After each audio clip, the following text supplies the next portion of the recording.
ये क्या हो रहा है भारत देश में? जहाँ देखो कुछ ना कुछ गड़बड़ चल रही है। कहीं कुछ हो रहा है, कहीं हंगामे हो रहे हैं, कहीं तेल नहीं है, कहीं पेट्रोल नहीं है, कहीं राशन नहीं है, कहीं घासलेट नहीं है, कहीं एलपीजी नहीं है। अभी नई ताज़ा तरीन खबर ये आई है कि नीट के पेपर लीकेज हो गए हैं। इन पेपर के लीकेज होने के बाद पूरे मुल्क में हाहाकार मचा है। तलबा के मुस्तकबिल ख़तरे में पड़ गए हैं। इसी दौरान मुंबई यूथ कांग्रेस के लीडरान ने मुंबई में एहतजाज किया। आप देख सकते हैं कि किस तरह से पुलिस उनके साथ पेश आ रही है। आप देखें और इस वीडियो को देखें और अंदाज़ा लगाएं कि किस तरह से हालात दिन ब दिन बदलते जा रहे हैं। तमाम विद्यार्थियों का क्या, जिन्होंने एंट्रेंस एग्जामिनेशन दिया, इतना पढ़ लिख के, इतना मेहनत करके, सभी सक्षम परिवार से नहीं आते, उन फैमिलीज ने अपना सब कुछ दांव पे लगा के उन्हें पढ़ाया लिखाया, और आज एग्जामिनेशन होने के बाद कहते कि एग्जामिनेशन रद्द की गई। सवाल यहाँ पे आता है कि नीट जैसे एंट्रेंस एग्जामिनेशन का पेपर लीक होना एक मामूली बात नहीं है। ये एक फेलियर है।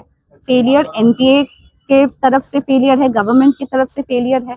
अभी हमारा सवाल है कि जब 2024 में ऑलरेडी पेपर लीक की घटना सामने आई थी, तभी सख्त कार्रवाई क्यों नहीं हुई? तभी भी उन लोगों ने नाटक किया था कि नहीं ठीक है, पहले तो डिनाई कर दिया, पहले तो इनकारा कि कोई भी ऐसा कुछ हुआ ही नहीं था, उस एलिगेशंस डायरेक्टली उन लोगों ने इनकारा था। उसके बाद जाके उन्होंने स्वीकारा कि ठीक है, इरेगुलरिटीज थे।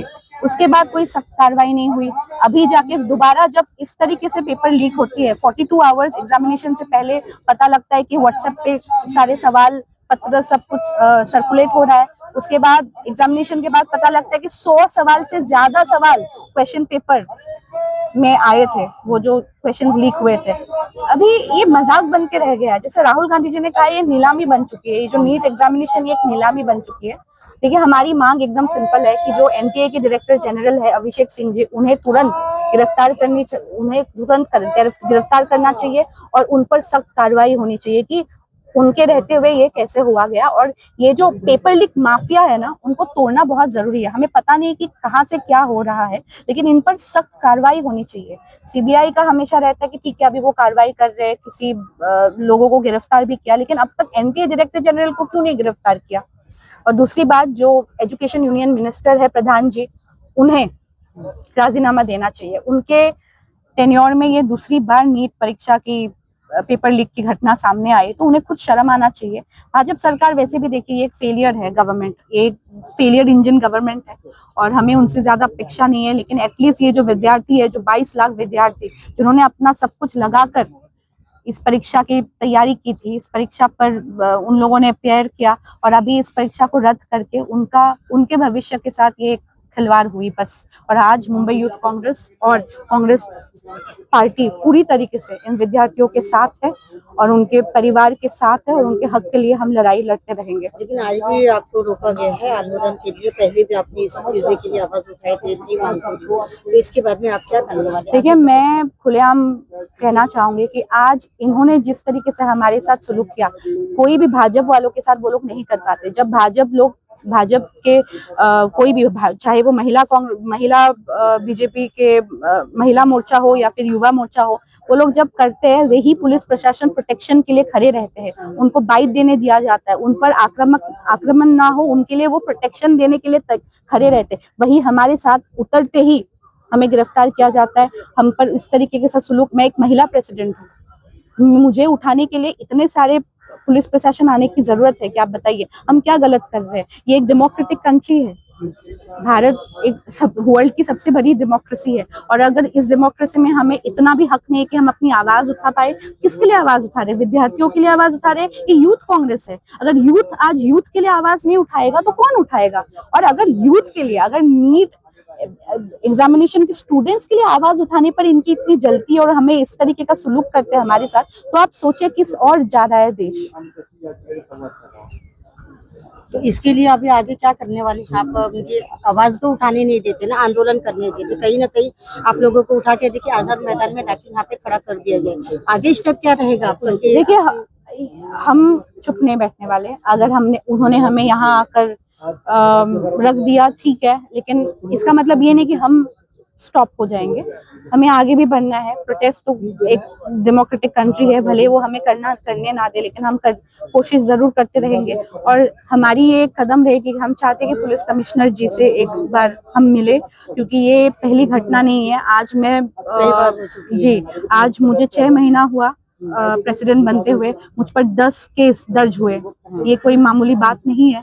और क्या हक के लिए आवाज जी, उठाती हैं, और ऐसा कोई हम ठीक है, अगर हम मोदी जी के खिलाफ बहुत बड़ा विरोध प्रदर्शन का, वो भी नहीं, स्टूडेंट्स के हक के लिए, लोगों के हक के लिए। अगर आप ऑपोजिशन को आवाज उठाने तक नहीं देते हो, जिस तरीके से पार्लियामेंट में राहुल गांधी जी को बोलने नहीं दिया जाता है, उसी तरीके से हम लोग यूथ कांग्रेस वाले हैं, हमारा ये हक, हमारा ये काम है प्रोटेस्ट करना, लोगों के हक के लिए लड़ना, विद्यार्थियों के हक के लिए लड़ना। और हमें लगता है कि ऐसे डराया जाता है आप लोगों को? जरूर, ये उनका एक टैक्टिक है, लेकिन बात यही है कि उनकी टैक्टिक सफल नहीं हो पाती है, क्योंकि हम डरते नहीं है। तो उनका ऐसा सोचना है कि ठीक है, महिला अध्यक्ष है, ठीक है, सभी को पकड़ के पुलिस थाने फेंक डालो, चलो उन पे केस दर्ज करो। उनको ऐसा लगता है कि हम डर जाएंगे, जो हम डरने नहीं वाले। और ये पुलिस प्रशासन के लिए भी एक हमारी एक उम्मीद है, एक अपेक्षा है कि मुंबई पुलिस को पूरे देश में, पूरे वर्ल्ड में उनको जाना जाता है कि जिस तरीके से वो प्रोटेक्शन देते हैं। आज जिस तरीके का रवैया उनका दिखा जा रहा है, बहुत दुख होती है, क्योंकि यही मुंबई, हम सभी मुंबईकर्स हैं।